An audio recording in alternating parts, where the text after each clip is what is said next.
Hello everyone, what's happening? This is Forgo, and we've all seen what Moon Knight can do at just level 70, non-awakened, but today we're going to find out what he can do when he's awakened using a damage proc. But before we get into that, we have this new event that just arrived, this lucky gift event, which I think is pretty cool. So let's read this. So, greetings agents, this is CM Fragment of Marvel Future Fight.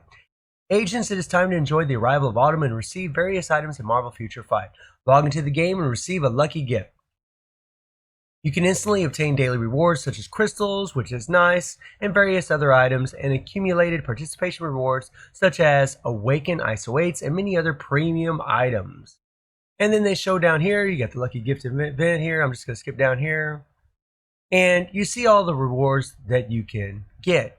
You can get 100 crystals, you can get 100 clear tickets. This is what I actually got today. You can get some bios, some boost points. The crystals is really nice. It's a real shame that that isn't a guarantee, but I really don't think that would be, too much of a stretch for Netmarble to do that, to really just give everybody crystals every day. I think that would have been a lot better. I mean, I'm not complaining that we're getting free stuff. It's really nice. It's nice that we get these accumulated rewards.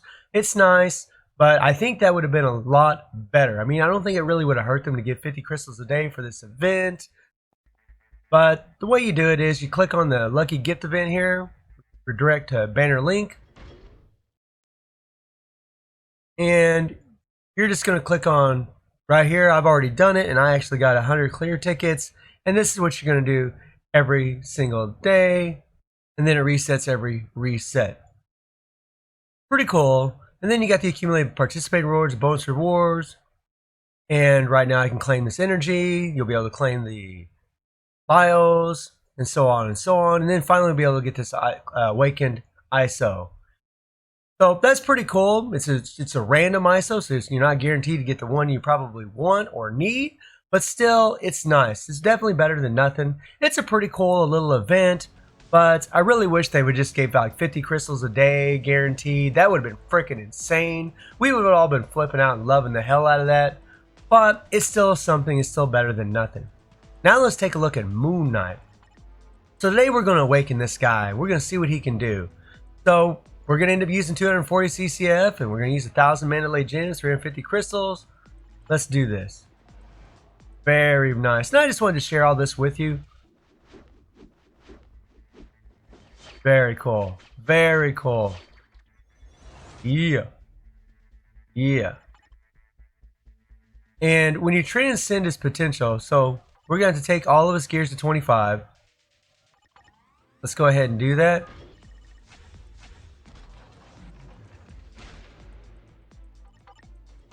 I actually forgot for a moment that you got to take the gears to 25. Works just like a tier 3. Ooh-wee, come on. Let's get this done. Using up those resources.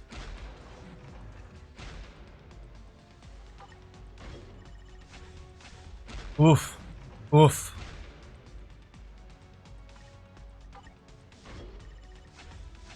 Running low on these. Running low.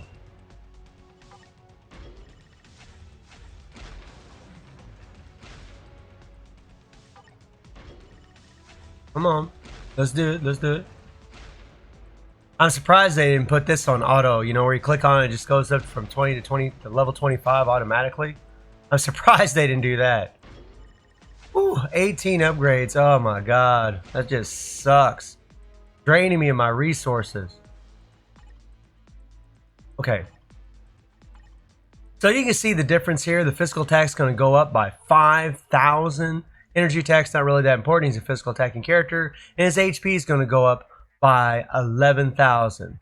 We're going to use 100 of these crystals and 200 of these Mandalay gems, 500,000 gold. First, we have to awaken his skill level.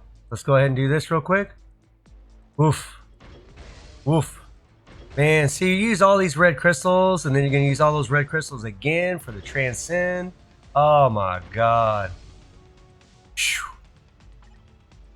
Woof. Really drain those. They definitely need to give us more ways of farming those red crystals, big time. Alright. Look at that. Physical attack went up by 6,400. Wow, wow. HP by 11,000. Wow, wow, wow, wow.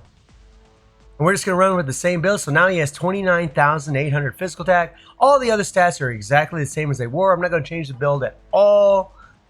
You know, he has 5-star physical attack Urus, gears at 6, fully awakened overdrive set. Still going to rock that CTP of energy. I want to see what he can do with the CTP of energy. And with the proc, whenever you hit the awaken skill, you're going to have to let the awaken skill play out during the proc, because if you don't, you'll cancel the proc, which is kind of the bad thing about a proc versus a CTP of rage, which is why a rage is going to do better. But I know a lot of you are curious how well he can do with the CTP of energy being fully transcended. And then his uniform is at mythic, and I do have all the uniform options are set up pretty well. You got Sharon Rogers at mythic here, Domino, Yelena. I don't really need to take this uniform up, which is a good thing. And then we got small defense from Black Widow here being a mythic, and then we have Iron Man's at mythic. So I'm going to practice a little bit with this guy being awakened, and then we'll jump into the action and rock and roll. So the first one we're going to be doing is a stage 90. And in this run, I'm going to play it differently than the next run you're going to see. So we have 3 strikers that deal damage to supervillains, and then we have Doctor Strange, who really isn't going to help that much, to be honest. His time freeze isn't going to work that well. And we have Anti-Venom, who we really don't need, but I already had these strikers on the team. I just clicked on them and just started playing, to be perfectly honest. But really, just having all damage to supervillains would probably be better, or some kind of attack buff. Because Moon Knight doesn't benefit from Doctor Strange's energy attack. And when you're playing Moon Knight, really you just want to hit that 3-5 and then go straight into the Awakened skill. And then once Moon Knight jumps up in the air, then you want to hit the 3-5-4. Now a lot of times what you're going to see in this run is I can't hit the 3 because Proxima is too far away from me. That's really the crux of Moon Knight. Whenever she gets far away from him, he can't use his skills, which is a real pain in the rear. But you just see how the damage, I mean, down to the 10th bar in 50 seconds. Yeah, stage 90. That's just insane with a proc, you know, with a CTP of energy. It's just bonkers. And one of the reasons a rage is going to be so much better on Moon Knight is because of the fact that these bosses jump around all over the place, your proc easily lands on the wrong skill, it doesn't get used when it should get used, and you lose a lot of damage because of that. That's really the reason a rage would be better, because a rage, that 5-second proc stays engaged the entire duration of the 5 seconds. Whereas with a damage proc, it's only for 1 attack. So once you cancel that 1 attack, it's over. It's done. Now you don't get that proc anymore. That's a big reason why the rage is just going to be so much better. But do you need it? Hell no. Hell no. Hell no.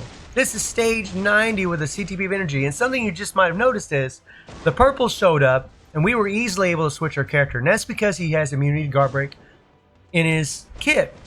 Because he has that immunity guard break, he doesn't get guard broken, which means that you can easily run away when that purple gets underneath them, or you can just switch your character, because once you're being guard broken all the time, you can't switch your character, which is freaking annoying. But with Moon Knight, it actually increases his survivability something fierce, because you can easily switch his character at any given moment in the fight. No matter what's going on, you can switch him, which is awesome. Them purple attacks, yes, they'll do damage to him, but you can easily switch him really quickly or just run away. He does have decent movement speed. Like, look at that right there. I was kind of standing in it, and I could easily just run away. Let's go. Now there I didn't want to use my Awakened skill because we were pushing Proxima to the next phase. Wanted to save it for this part. Here we go. Round, hit that 3-5. And look at this. And he jumps up in the air. And then we hit the 5-4, and the frenzy buff is up, so we didn't do any damage, which is a real bummer. But it happens when you're facing Proxima. Run around, run around. Ooh. Oh, she's dead. She dead. No biggie, though. Sorry, Shuri. Hate to see you go, honey, but you had to make the ultimate sacrifice. Go, let's run around. And, you know, it is a bit annoying sometimes when you're playing with a proc because of all the jumping around crap. But look at that damage. Look at him. It's just bonkers how strong this guy is. And something to note, there's no weapon hex here. There's no weapon hex. Nothing. But the thing that's a bummer about that to me is the fact that you have to get Morbius to be able to awaken this guy. So that means if you got Morbius, more than likely you have someone that at least spent a little money in the game, whereas, being free to play, that's just not happening. But look at that. 4 minutes, stage 90. Wow. Now you're probably asking yourselves, what about stage 99? Can he do stage 99? Well, let's find out. All right, so here's stage 99, same team, same strikers. And really, I should have just took Anti-Venom out of there and Doctor Strange and just put some damage to supervillains in there. I think that would have been better, to be perfectly honest. Because like I said, that time freeze isn't working worth a damn in this high level because of the resist level. Let's get her. Now, in this run, you're going to notice I'm going to do something a little bit different. I'm going to be utilizing White Fox's Paralyze on her first skill and her Charm on her fifth skill. I'm going to be utilizing that crowd control to help Moon Knight have more survivability, and also to try to hopefully to lock down Proxima a little bit and do more damage to her. What this is doing is ensuring that all defense down gets applied to Proxima from the Awakening skill, because you're going to do 2 full rotations with White Fox. Then you're going to switch to Moon Knight like I just did. Hit the 3-5 in the Awakening skill. Proxima's going to be charmed. The all defense down is going to be applied to Proxima. She's not going to jump around and get away from you. And then you're just going to go into that 5-4. And look at this. Now if we get down to the 11th bar by 3 minutes and 30 seconds, that means he is absolutely on pace to do the stage, which you will see he can do. Let's go. And by the way, this run that you're watching, I only tried this once. One time I tried this. Now, I'm a player that's done this switching around crap, over and over and over. I've done it for a long time. So I'm pretty used to this kind of thing. And I know for some of you it's not going to be that easy, but you can do it with just a little bit of practice. Here we go. And look at that. Easily got down almost to the 10th bar by 3 minutes and 40 seconds. So he can definitely do stage 99. It's just a matter of getting that good run, getting a run where the frenzy buffs don't happen very often.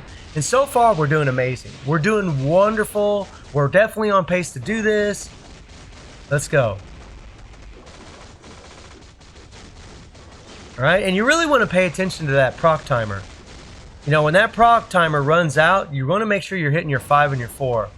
Really, you want to try to get that 3 in there, but like I said earlier, a lot of times Proxima freaking jumps around and you can't hit that 3.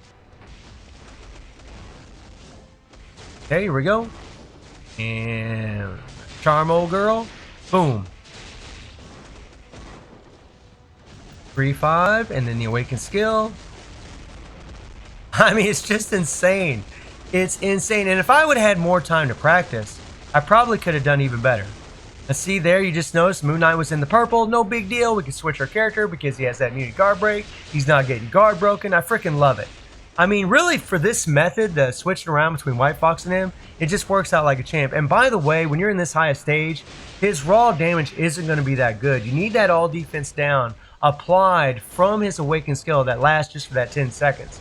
So once that's gone, that's why it's okay to go ahead and switch your character. You're not really going to be losing any damage, I can tell you that. He just won't do that much damage unless that all defense down is applied in this high level. Go, and boom. Now so far, the frenzy buff hasn't shown up. We're doing really wonderful. We're down to the 7th bar, 2 minutes left.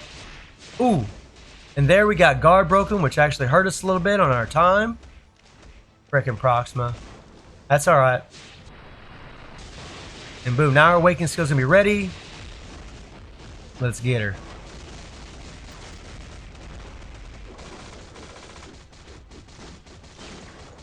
And you see, look at that. My proc got off. Proxima got way too far away. It really is annoying, honestly. But really, no matter what character you play with, you're gonna find that happens a lot with most characters. Let's go. Boom! Ooh, time frozen. That's not good. Alright, we're going to hit our charm again. And remember, you're going to do 2 full rotations with White Fox. You're going to do 2 charms. And at the end of the 2nd charm, that's when you're going to switch to Moon Knight and use the 3-5 Awakened skill. Look at that. Look at that. I mean, on a good, solid proc, you'll do about I can do about 2 full bars of damage. And I have 55% physical attack on my cards.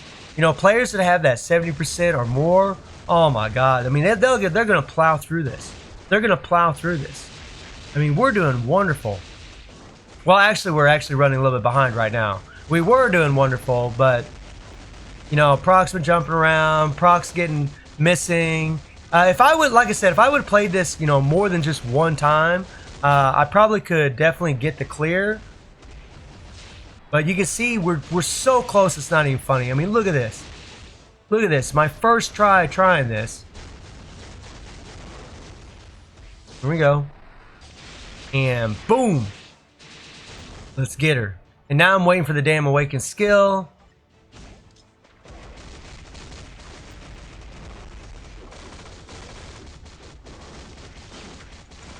And there, the proc didn't land on the 4th skill. It actually got off. If it would have landed, we might have got the clear. But look at that. Down to almost the last bar. He can definitely do stage 99, which is absolutely insane, especially since this was my first try trying this. So let me know how you're all feeling about Moon Knight with a CTP of energy. And I hope you enjoyed the video. Thank you for watching. Y'all take care and have a good one.